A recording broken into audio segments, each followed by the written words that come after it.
கொடுத்ததெல்லாம் கொடுத்தார், குரலை வள்ளுவர் தான் கொடுத்தார். நமக்கு மட்டுமா கொடுத்தார், இல்லை உலக மக்களுக்கும் கொடுத்தார். கொடுத்ததெல்லாம் கொடுத்தார், குரலை வள்ளுவர் தான் கொடுத்தார். நமக்கு மட்டுமா கொடுத்தார், இல்லை உலக மக்களுக்கும் கொடுத்தார். நமக்கு மட்டுமா கொடுத்தார், இல்லை உலக மக்களுக்கும் கொடுத்தார்.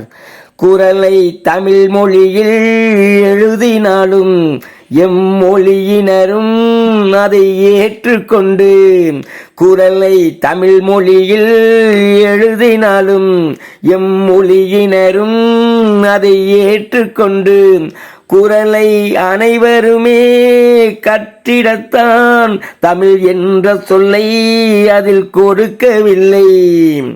அதனால் பல நூறு மொழிகளில் குரல்தான் மொழிபெயர்க்கப்பட்டதை காண்கிறோமே.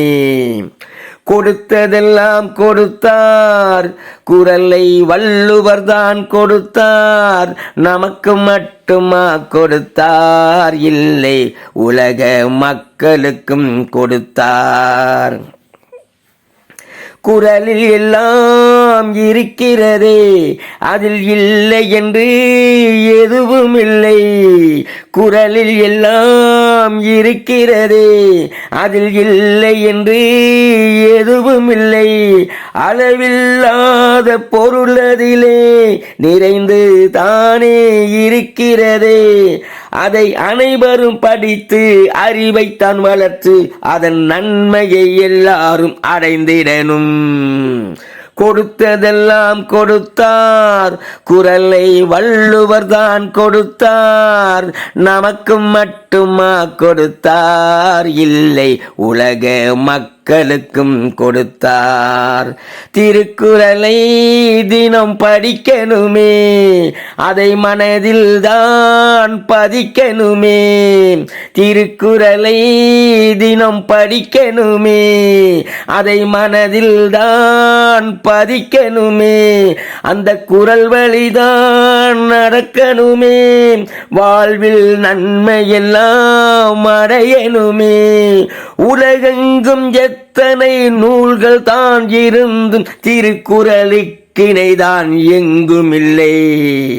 கொடுத்ததெல்லாம் கொடுத்தார், குரலை வள்ளுவன் தான் கொடுத்தார்.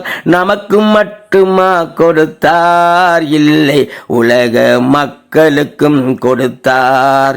கொடுத்ததெல்லாம் கொடுத்தார், குரலை வள்ளுவர் தான் கொடுத்தார். நமக்கு மட்டுமா கொடுத்தார், இல்லை உலக மக்களுக்கும் கொடுத்தார். நமக்கு மட்டுமா கொடுத்தார், இல்லை உலக மக்களுக்கும் கொடுத்தார்.